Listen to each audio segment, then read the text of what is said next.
नमस्कार, स्वागत है आपका। मैं हूं ओशन और आप देख रहे हैं राजस्थान स्पेशल। आइए करते हैं बुलेटिन की शुरुआत। अनुसूचित जाति व जनजाति आरक्षण में क्रीमी लेयर पर सुप्रीम कोर्ट के फैसले के खिलाफ देश भर के विभिन्न संगठन भारत बंद कर रहे हैं। राजस्थान में कांग्रेस, बसपा समेत कई पार्टियां इस बंद का समर्थन किया है। जयपुर में भारत बंद का असर देखने को मिला। शहर में कई बाजार बंद नजर आए। बस और टैक्सी सेवा भी बंद के दौरान बाधित नजर आई। सुबह 6 बजे से रात्रि 8 बजे तक बंद का दावा किया जा रहा है। भारत बंद बुलाने वाले दलित संगठनों की मांग है कि सुप्रीम कोर्ट में कोटा वाले फैसले को वापस ले या पुनर्विचार करे। 25 टोलियां करा रही बाजार बंद। जयपुर में 25 टीमें बनाई गई हैं। यह टीमें अपने अपने इलाकों में टोलियों में रैली निकाल रही हैं, जो बाजारों को बंद करवा रही हैं। 21 तारीख को कुछ सामाजिक संगठनों ने बंद का आह्वान किया है, तो इसको लेके सभी पक्षों से वार्ता की जा चुकी है, मीटिंग भी की जा चुकी है। और सबसे पहली बात ये रहेगी कि आपातकालीन सेवाएं जैसे कि एम्बुलेंस है या हॉस्पिटल है, दवा की दुकानें हैं, ये सभी चालू रहेंगी। हर सब डिवीजन लेवल पे मीटिंग भी की गई है और विभिन्न स्थानों पर जो व्यापारिक संगठन हैं उन्होंने आपसी सहमति से बाजार बंद रखने का या फैसला लिया है, तो वो उसको फॉलो करेंगे। इसके अलावा ड्रोन से, वीडियो कैमरा से और पर्याप्त पुलिस बल से भी इन रैलियों पर निगरानी रखी जाएगी, ताकि कोई भी व्यक्ति कानून को अपने हाथों में ना ले। तो हम आशा करते हैं कि कल हम शांतिपूर्ण तरीके से इसका समापन कर पाएंगे।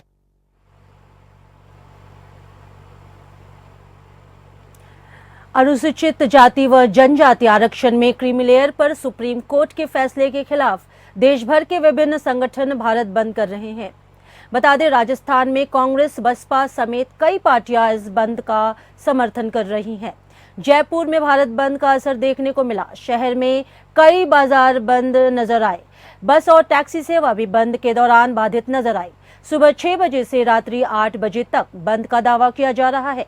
भारत बंद बुलाने वाले दलित संगठनों की मांग है कि सुप्रीम कोर्ट में कोटा वाले फैसले को वापस ले या पुनर्विचार करे। 25 टोलियां करा रही बाजार बंद। जयपुर में 25 टीमें बनाई गई हैं और यह टीमें अपने अपने इलाकों में टोलियों में रैली निकाल रही हैं, जो बाजारों को बंद करवा रही हैं।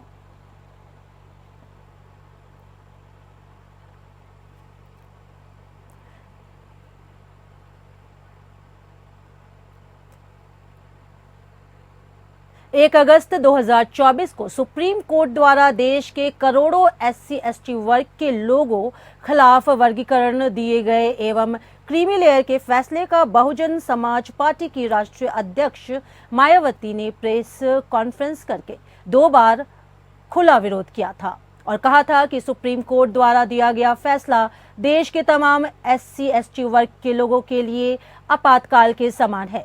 समय समय पर SC/ST वर्ग के हितों के साथ कुठाराघात होता रहा है और अब अपने कार्यकर्ताओं को शांतिपूर्वक तरीके से विरोध दर्ज कराने का समर्थन किया है और किसी प्रकार के दंगा फसाद व उपद्रव में नहीं फंसने की नसीहत भी दी है।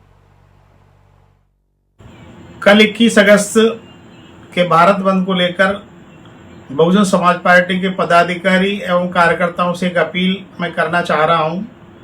कल 21 अगस्त को भारत बंद का आह्वान जो किया गया है, बहुजन समाज पार्टी की राष्ट्रीय अध्यक्षा आदरणीय बहन कुमारी मायावती जी ने अपना पूर्ण समर्थन इसको दिया है।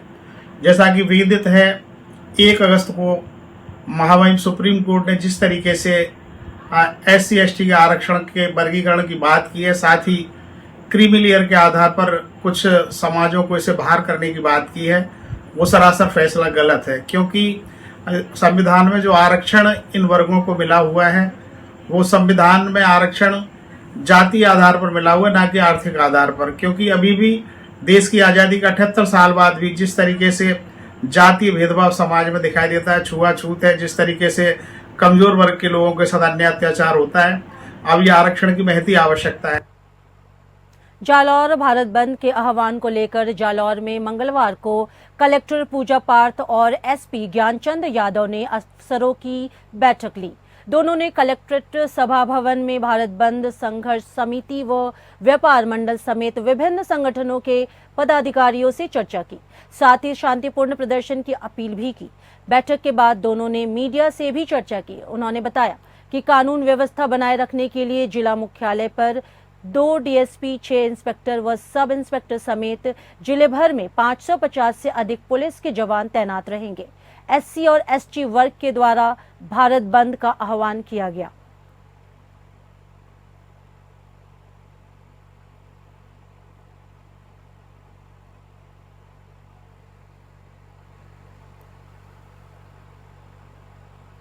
भारत बंद के आह्वान को लेकर जोधपुर पुलिस भी अलर्ट मोड पर है।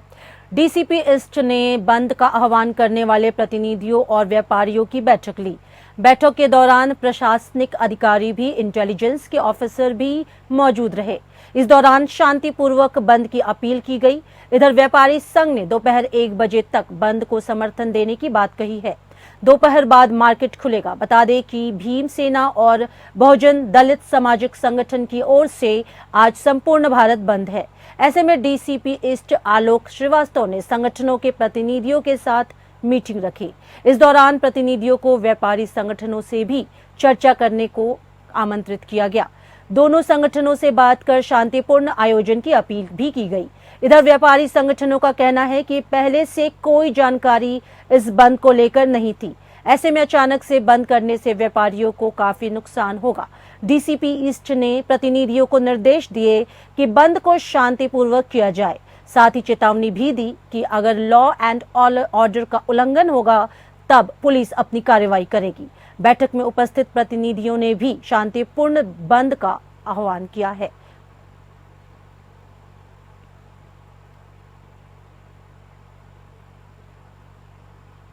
राजस्थान के मुख्य सचिव सुधांश पंत ने सरकार के विभिन्न विभागों के प्रमुख के साथ शासन सचिवालय में एक उच्च स्तरीय बैठक में rising Rajasthan global investment summit 2024 की तैयारियों की व्यापक समीक्षा की है। इस उच्च स्तरीय बैठक में rising Rajasthan global investment summit 2024 का सफल और प्रभावशाली आयोजन सुनिश्चित करने के लिए राजस्थान सरकार द्वारा शुरू की जाने वाली नई और आगामी नीतियों की तैयारी, प्रमुख बुनियादी ढांचे, लॉजिस्टिक्स से जुड़ी बातों और निवेश के अवसरों का आकलन करने का ध्यान केंद्रित किया गया।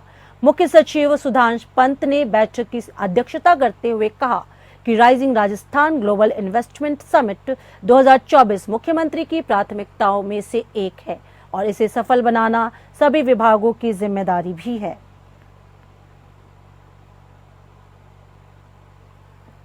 जी, इस खबर पर रूप नारायण सावरिया हमारे साथ जुड़ गए। जी रूप नारायण, राइजिंग राजस्थान से क्या असर पड़ेगा, क्या है देखिए, latest update? Rising Rajasthan global investment summit जो है मुख्यमंत्री भजनलाल शर्मा का सपना है और लगातार जो है मुख्यमंत्री को खुद देख रहे हैं और प्रयास कर रहे हैं कि ज्यादा से ज्यादा निवेशक जो है राजस्थान में आए और राजस्थान में जो है एक अच्छा माहौल उनको तैयार मिले जिससे वो निवेश करने में जो है पूर्णतः सहयोग करे और लगातार जो है राजस्थान में निवेश बढ़े। इस चीज को लेकर जो है यहाँ पे मुख्य सचिव ने एक उच्च स्तरीय बैठक ली है और बैठक में जो है विभाग के प्रमुखों को जो है संबोधित करते हुए उन्होंने कहा है कि जैसे अक्षय ऊर्जा क्षेत्र हुआ, ऊर्जा उत्पादन क्षेत्र हुआ, शिक्षा, खनन, इंफ्रास्ट्रक्चर जैसे जो है प्रमुख जिनमें निवेश का जो है एक बड़ा राजस्थान में स्ट्रक्चर बन सकता है, उस की तरफ जो है यहाँ पे विशेष तौर पे जो है उच्च अधिकारियों को कहा गया है कि निवेश के लिए जो है जो उनके प्रोग्राम है जहाँ वो निवेश करवाना चाहते हैं तो उनपे जो है खुलकर चर्चा करें और उन तमाम चीजों को जो है उभार कर सामने लाए जिससे जो है राजस्थान में बाहर के जो इन्वेस्टर है वो आए और इन्वेस्ट करें तो राजस्थान का एक औद्योगिक क्षेत्र जो है एक अच्छा विकसित हो सके, राजस्थान के लोगों को जो है रोजगार मिल सके, राजस्थान के विकास में एक नई राह यहाँ स्थापित हो सके। तो इस चीज को लेकर यहाँ पे जो है मुख्य सचिव ने बैठक ली और बैठक में संबंधित अधिकारियों को निर्देशित करते हुए कहा है कि वो इस माहौल को जो इसमें मुख्यमंत्री खुद चाहते हैं कि राजस्थान में जो है ये इन्वेस्टमेंट का जो प्लान है वो सफल हो और लगातार जो है राजस्थान में इन्वेस्ट बढ़े। जी और सिंह जी, बहुत शुक्रिया इस तमाम जानकारी के लिए रूप नारायण। आपका अगली खबर पर भी हम रुख करेंगे, हमारे साथ बने रहिएगा। लोकसभा चुनाव में 11 सीटों पर हारने के बाद भाजपा अपनी कमियों को दूर करने की कोशिशों में जुट गई है। चुनाव में पार्टी की हार की बड़ी वजहों में एक बूथ पर कमजोर पकड़ भी थी। इससे सबक लेते हुए अब पार्टी ने बूथ पर नए सदस्यों को जोड़ने का प्लान बनाया है। इसके लिए हर बूथ पर 200 सदस्य बनाने का लक्ष्य रखा गया है। प्रदेश में 52,000 बूथ है। इसके लिए पार्टी सदस्यता अभियान चलाएगी। इस अभियान से 1 करोड़ नए सदस्य बनाने का टारगेट रखा गया है। जानकारों की माने तो यह टारगेट हासिल कर पाना भाजपा के लिए काफी चुनौती भरा होगा, क्योंकि राजस्थान में लोकसभा चुनाव में करीब 5 करोड़ वोटर थे। इस हिसाब से उसे 20% ऐसे वोटर्स को पार्टी से जोड़ना होगा जो अभी पार्टी के सदस्य नहीं हैं। देखिए, भारतीय जनता पार्टी अपने संविधान के अनुसार सदस्यता अभियान चलाती है और उसके तहत लक्ष्य भी निर्धारित करती है। भारतीय जनता पार्टी के 1 करोड़ सदस्य बनाने का लक्ष्य है। आज उस अभियान की शुरुआत यहाँ जयपुर से हो रही है और हमारे प्रदेश के प्रभारी राधा मोहन दास अग्रवाल जी भी उसमें आए हुए हैं। ये संगठन को मजबूत करने का एक बड़ा कदम है। और इस वक्त रूप नारायण सावरिया हमारे साथ बने हुए आइए उनका रुख करते हैं। जी रूप नारायण, बीजेपी नए सदस्य बनाकर क्या करेगी? क्या इस लोकसभा चुनाव में खुद को हारा हुआ मान रही है बीजेपी? देखिए उस लोकसभा चुनाव की अगर हम बात करें तो पिछले 10 साल से जो लोकसभा चुनाव से पहले के उसमें 25 की 25 सीटें भारतीय जनता पार्टी और उनके सहयोगियों को मिली थी। लेकिन वर्तमान में जो 2024 में चुनाव हुए लोकसभा के, उसमें जो है 11 सीटों पे भारतीय जनता पार्टी को हार मिली और हार मिलने के बाद जो है भारतीय जनता पार्टी लगातार यहाँ सक्रिय है और इस चीज को लेकर जो है एक बड़ा टारगेट यहाँ पे भारतीय जनता पार्टी ने रखा है कि जिन बूथों पे एक भी वोट उनको नहीं मिल पाया, उन बूथों की कमजोरी को देखते हुए भारतीय जनता पार्टी आगामी चुनाव के लिए तैयारी चरणबद्ध तरीके से जो है तैयारी में लग गई है और एक बड़ा लक्ष्य यहाँ पे रखा है। ये कह सकते हैं कि मुश्किल है लेकिन नामुमकिन नहीं है। इसी तर्ज पर जो है भारतीय जनता पार्टी ने एक बड़ा लक्ष्य यहाँ पे रखा है और उसकी शुरुआत जो है कल जयपुर से कर दी गई है, राजस्थान से, जिसमें भजनलाल मुख्यमंत्री राजस्थान के जो है भजनलाल शर्मा भी रहे और तो तमाम संगठन के पदाधिकारी रहे। यहाँ पे जो है प्रवक्ता दामोदर अग्रवाल आए और उन्होंने जो है कार्यकर्ताओं में एक जोश भरने का काम किया और साथ ही जो है एक लक्ष्य उनके सामने रखा कि जो है भारतीय जनता पार्टी वैसे तो विश्व की सबसे बड़ी पार्टी है, लेकिन लगातार जो है कई जगहों पे जहां उनको एक भी मत नहीं मिला, उन कमजोरियों को देखते हुए भारतीय जनता पार्टी ने आगामी अपनी रणनीति तय कर दी और एक बड़ा लक्ष्य कार्यकर्ताओं के बीच रखा है कि वो हर घर जाए और जहां जितना भी हो सके उतना ज्यादा से ज्यादा कार्यकर्ता बनाए। एक बड़ा लक्ष्य लेकर यह भारतीय जनता पार्टी यहाँ पे जो है राजस्थान में सक्रिय हो गई है। क्योंकि पिछले लोकसभा चुनाव में जो है हार 11 सीटों की हार थी, वो कहीं ना कहीं जो है एक फेज बनकर भारतीय जनता पार्टी को लगी। तो इसी चीज को जो कमी थी, इससे कम कमी को दूर करने के लिए यहाँ पे भारतीय जनता पार्टी बड़ी सक्रियता के साथ जो है अपने सदस्यता अभियान को अंजाम दे रही है। जी ओसिन। जोधपुर में 3 वर्ष की बच्ची के साथ हुई दरिंदगी के आरोपी को फांसी की सजा देने की मांग को लेकर जोधपुर के सुकून शाला फाउंडेशन की ओर से राष्ट्रपति के नाम जिला कलेक्टर को ज्ञापन सौंपा गया। इस ज्ञापन के माध्यम से फाउंडेशन ने मांग की है कि जोधपुर शहर में 3 दिन पूर्व छोटी बच्ची के साथ एक व्यक्ति द्वारा रेप किया गया और उसके शरीर को बुरी तरह नोचा गया। ऐसे दरिंदों को तुरंत फांसी की सजा दी जाए। उन्होंने कहा कि आज लक्ष्मी स्वरूप बेटी जिंदगी और मौत के बीच अस्पताल में जूझ रही है। उसके परिवार सदमे में है और दरिंदा ऐसे कृत्य करने के बाद भी उसमें कोई भय और डर नहीं है। ऐसे खूंखार दरिंदे को तुरंत प्रभाव से फांसी की सजा दी जाए। सूर्यनगरी जोधपुर में एक 3 साल की बालिका के ऊपर राक्षस नुमा कृत्य किया है। उस राक्षस को तुरंत प्रभाव से जालोर गेट चौराहे पे फांसी होनी चाहिए। उसका घर भी बुलडोजर से ध्वस्त होना चाहिए, तभी इस बालिका को न्याय मिलेगा और कोई भी व्यक्ति महिलाओं के ऊपर आंख उठा के भी नहीं देखेगा। आज यही मातृशक्ति सरकार से अनुरोध करने के लिए आई है, 7 दिन के अंदर उसका चालान हो और 1 माह के अंदर उस हरामी को फांसी होनी चाहिए। यही हमारी मांग।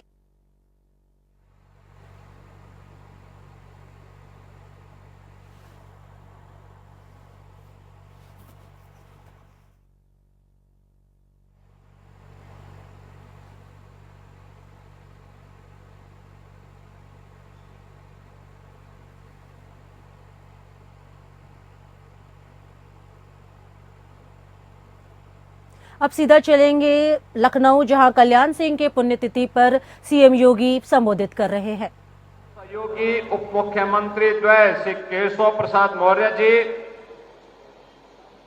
श्री ब्रजेश पाठक जी, केंद्रीय मंत्री श्री बीएल वर्मा जी,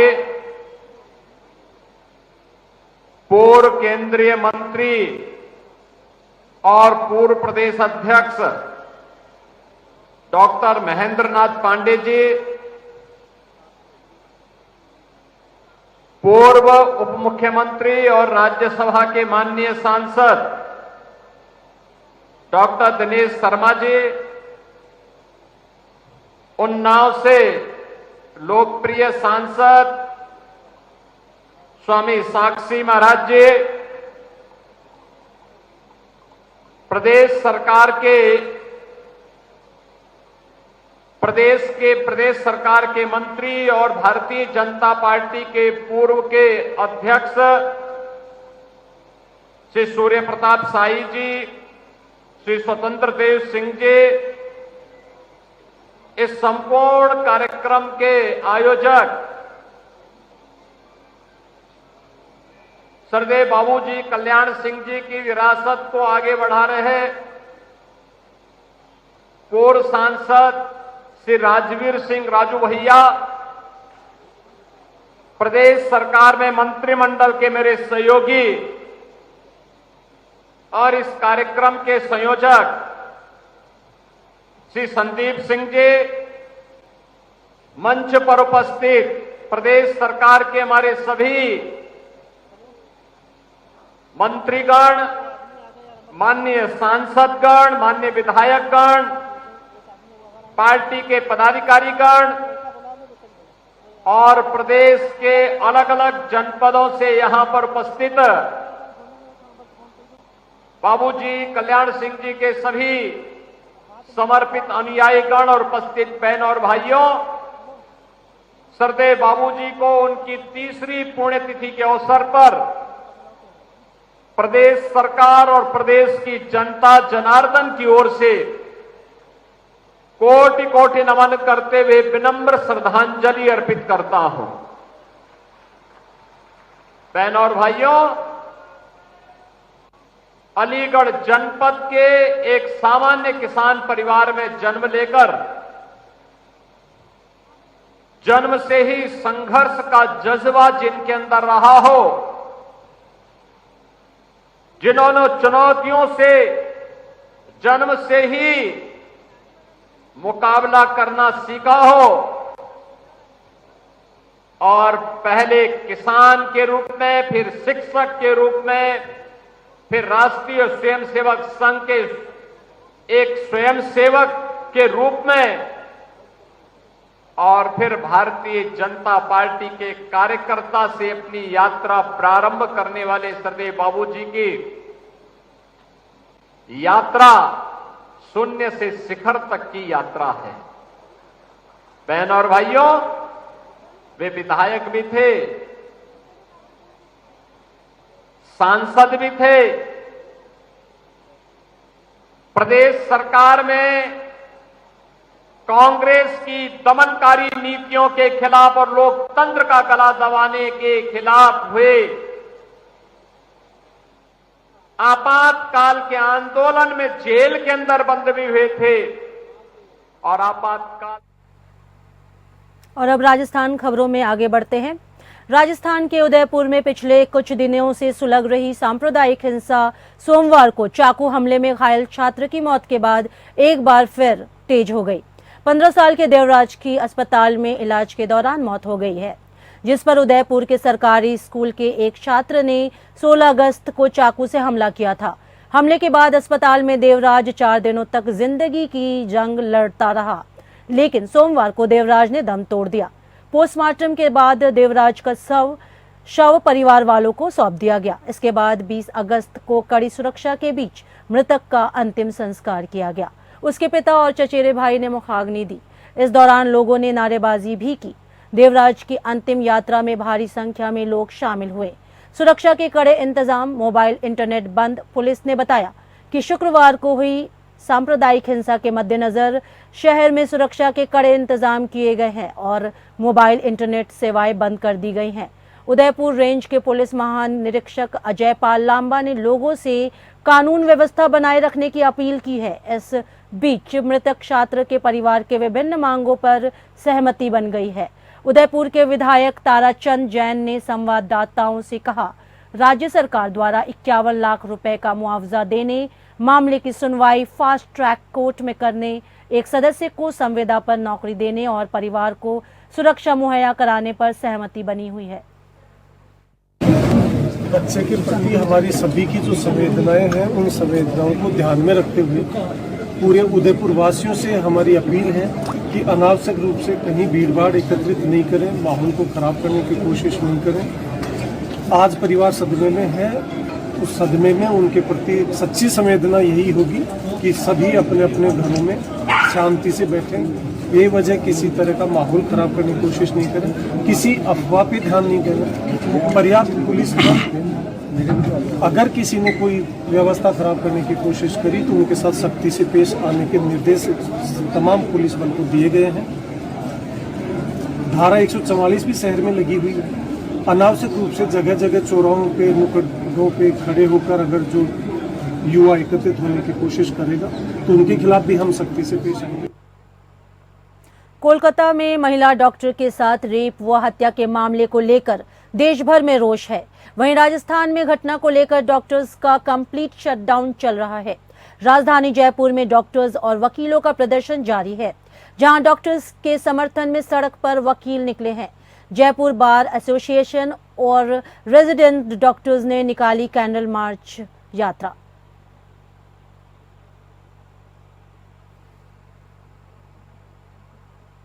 मुख्यमंत्री भजनलाल शर्मा की पहल और चिकित्सा मंत्री गजेंद्र सिंह खीवसर के निर्देशों पर संचालित शुद्ध आहार मिलावट पर वार अभियान के तहत सवाई मानसिंह अस्पताल के बाहर फूड वेंडर्स के यहां निरीक्षण कार्रवाई की गई।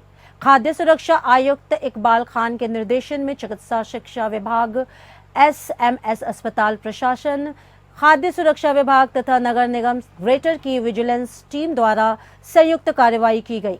अतिरिक्त आयुक्त पंकज ओझा ने बताया कि कार्रवाई के दौरान एसएमएस हॉस्पिटल के शहर के बाहर लगे फूड वेंडर्स के फूड लाइसेंस आदि चेक किए गए, जिसमें गंभीर अनियमितताएं मिली। जोया फूड और जूस सेंटर द्वारा सड़े हुए फलों का रस बनाया जा रहा था, साथ ही फलों के रस में कृत्रिम रंग मिलाया जा रहा था। अन्य वेंडर्स के यहां भी यह अनियमितताएं पाई गई। साथ ही वेंडर्स लाइसेंस के विपरीत जाकर सिगरेट, गुटखा, तंबाकू आदि बेच रहे थे।